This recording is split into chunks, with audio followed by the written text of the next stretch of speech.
เป่งแหล่งเห็นแล้วงายท้องเป่งแหล่งแต่ว่ายูเครนเขาก็ยังดีได้เขายังปฏิบัติตามสัญญาสากลเขาบ่ถ่ายรูปเพิ่นออกมาเขาเห็นแวบหนึ่งเขาก็ไปโลดแล้วเขาก็เบลอไว้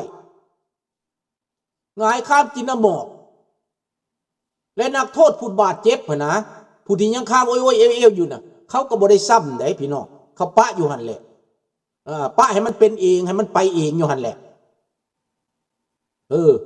คันเจ็บเบาเนี่ยพระเจ้าย่างได้นะเขาเอาไปนำอยู่คันย่างได้คันย่างบ่ได้เขาปล่อยหั่นเลยข้าพเจ้าเบิ่งแล้วก็สมมันเด้ผู้ใดไปสร้างบาปสร้างกรรมสร้างเวรให้คนอื่นก็สร้างมันคืนเหตุมันคืนพี่น้องเห็นบ่อันนี้แหละเวรกรรมกำลังตามสนองรัสเซียแหละ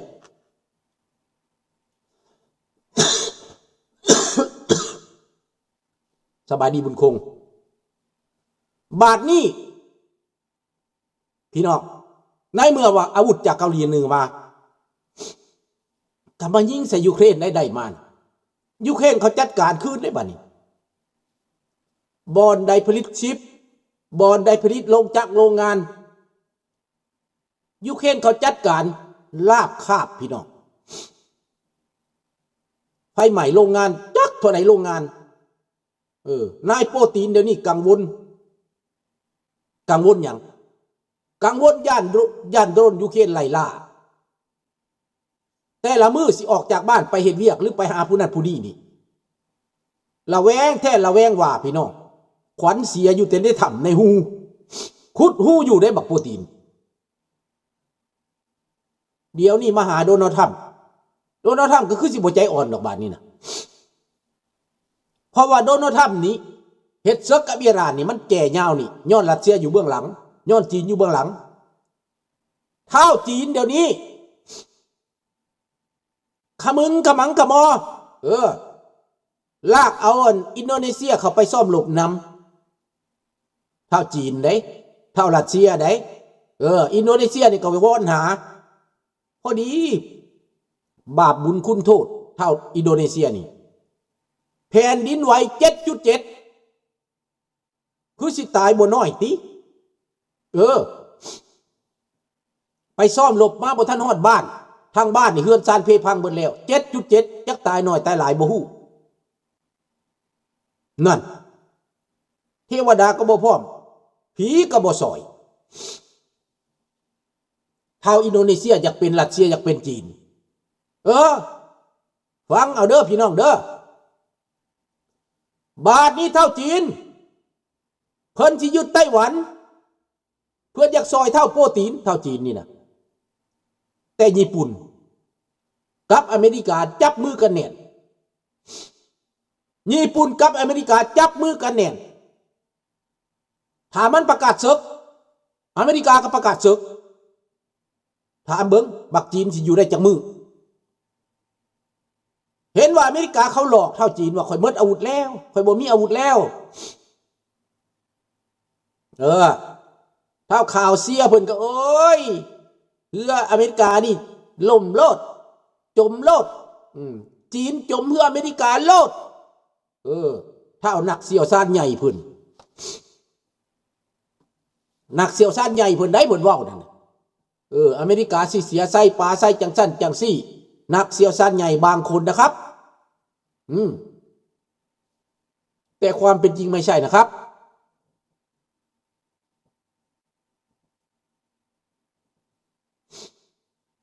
ถ้ารัสเซียว่าจะใส่นิวเคลียร์บอกถ้ามันใส่ได้มันใส่แล้วเพราะว่าลูกนิวเคลียร์นี่นะเจ้ายิงไปเขาก็ยิงมาเด้คันเจ้ายิงไปใส่ยูเครนประเทศโปแลนด์ก็เดือดร้อนประเทศเยอรมันก็เดือดร้อนดองยิงใส่ยูเครนก็เหมือนยิงใส่ยุโรปยิงใส่อเมริกาดังนั้นถ้าปูตินยิงนิวเคลียร์ลูกนิวเคลียร์ก็สิลงใส่หัวมอสโกนั่นแหละดีบ่ดียูเครนมีนิวเคลียร์ยูเครนเฮ็ดเป็นยูเครนเป็นนักเสี่ยวซ่านนิวเคลียร์อาวุธนิวเคลียร์ที่วัดทำลายทีมนั่นคนยูเครนเขาก็ฝังไว้เขาก็ฮู้ว่ามันอยู่ใส่เขาฮู้ว่ามันอยู่ใส่ อันที่เขาทำลายเต็ดนิวเคลียร์นั่นนะพี่น้องหมายกว่าเขาปลดหัวมันออกเขาทำลายลูกมันแต่เดี๋ยวนี้ยูเครนผลิตฟลามิงโกนั่น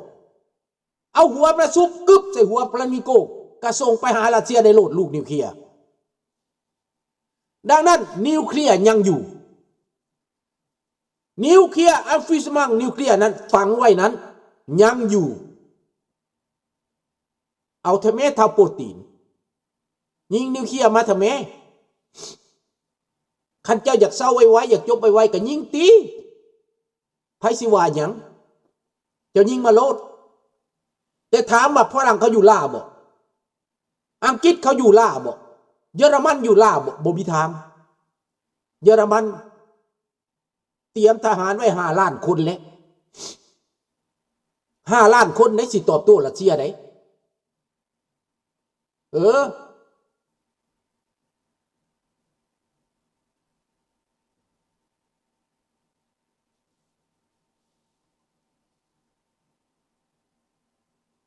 คิดย่านบ่พอสิไปถอนมาจากลาวที่เอานั่นละอันตรายส่วงปะทะลุงบ่ย่านเนาะเรื่องนี้ของนิวเคลียร์ลุงบ่ย่านเพราะลุงบ่ได้อยู่ผู้เดียวในโลกนี้ถ้าตายก็ตายหมู่ก็ตายไปบ่ย่านลุงอยากให้มันใส่โลดให้มันใส่โลดนิวเคลียร์พอลุงจะเห็นว่ารัสเซียตายดับคือกันลุงบ่เป็นแบบนี้ได้บ่แม่นสิย่านได้บุญลุงบ่ย่านได้รัสเซียใส่นิวเคลียร์อเมริกาใส่นิวเคลียร์ยูเครนก็ใส่นิวเคลียร์เบิดโลกเนี่ยก็ใส่นิวเคลียร์น่ะถามว่ารัสเซียสิเป็นเทวดาบ่ตายบ่เป็นบ่จีนตายบ่เป็นบ่ลองมึงเด้อถ้าว่ามันลงปักกิ่งลูกหนึ่งนะพอแล้วบ่ลงหลายดอกลูกหนึ่งเป็นเอาตื่นทันทีเจ้าอยากร้องบ่นิวเคลียร์คู่มือนี่ลูกสำคัญนี่แห้ง100 เท่าพันเท่ากว่าฮิโรชิมะเด้ออย่าสิเอาออกมาเว้าเดี๋ยวนี้นะอย่าสิเอามาคูมันไม่ได้ผลแล้วอเมริกาเขามีเรือดำน้ำจอหน้าปักกิ่งอยู่จอมอสโกอยู่บ่เกิน300 กิโลเมตรตอนหน้าประตูของปักกิ่งบ่เกิน300 กิโลเมตรพี่น้องนิวเคลียร์ของอเมริกา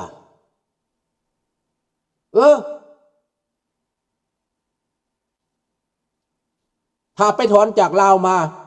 เสียงขวางและเวียงจันทน์แล้วนิวเคลียร์จะแตกใส่2 แขวงมันสิใส่ได้ใส่ก็ใส่โลดเมืองลาวน่ะมันอยากใส่มันอยากตายโยนนิวเคลียร์ก็ตายไปพวกลาวอยากตายไปก็มันตายไปมันใส่โลดถ้าข้าพเจ้าบ่ได้เป็นห่วงมันมักเด้เฮาจะไปห้ามเขาได้บ่มีบุญมันอยากใส่นิวเคลียร์ก็ใส่แล้วอยู่ลาวมันเก่งดิมันบ่ตายแต่บักไส้สมพรมันสิตายดับบนพวกนั้นน่ะพวกเฮานี่ยังสิปลอดภัยกว่าซ้ำมีบุญเฮาอยู่ในต่างประเทศนี่น่ะก่อนสิมาฮอดแคนาดานี่ข้าพเจ้ามีบอลลี่ได้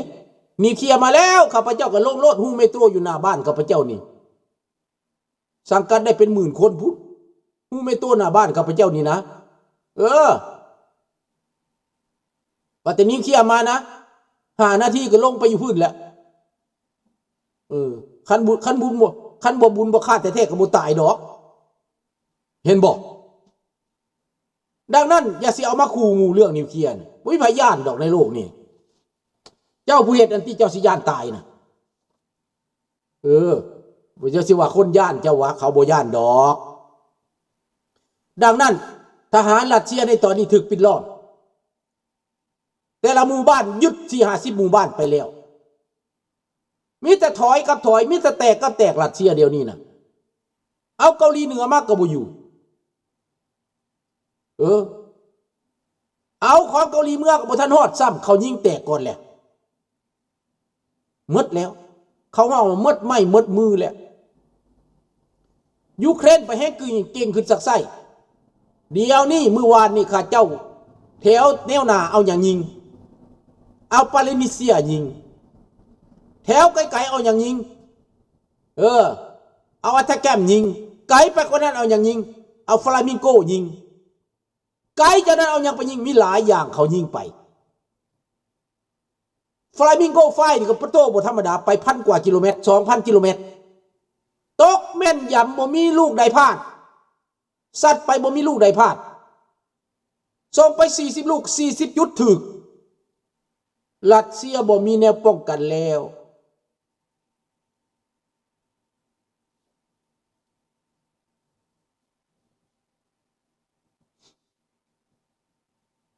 ดังนั้นอเมริกายังหลายแนวที่เขาบ่ได้ปราบเขาใส่อาวุธเก่าก่อนอเมริกาน่ะเขาขายอาวุธเก่าก่อนอาวุธใหม่เอี่ยมๆเขาบ่ขายดอกวิบูลย์อเมริกาสิอย่างเขาบ่แม่นว่าสิเอามาใส่สั่วสะได้อเมริกาเขาใส่นี่นะสงครามเวียดนามเขาก็เอาอาวุธสงครามโลกไปทิ่มเพื่อบ่อยากให้มันข้างสางเขาไปทิ่มอยู่เวียดนามทิ่มอยู่ชายแดนลาวจัดการพวกคอมมิวนิสต์ตายไป 2-3 ล้านระเบิดบัก500 ปอนด์บัก200 ปอนด์บัก400 ปอนด์นั่นน่ะลงหันเบิดระเบิดสงครามโลกครั้งที่2น่ะแม่นทิ่มอยู่หันเบิดมาบานี้ระเบิดที่ใหม่ๆที่มันสิมาใส่ใหม่นี่เขาเก็บไว้ในสางแล้วระเบิดเก่าๆสิเอาไปใส่เอาไปให้ยูเครนเอาไปใส่เอาไปให้อิหร่านเอาให้อิหร่านกินพี่น้องผู้ใดอยากกินก็กินอิรักก็กินมาแล้วซีเรียก็กินมาแล้วตอนนี้เป็นอิหร่านกินอิหร่านกินกับพวกเฮซบอลเลาะห์พวกฮูตี้พวกฮามาสกินเขาให้กินได้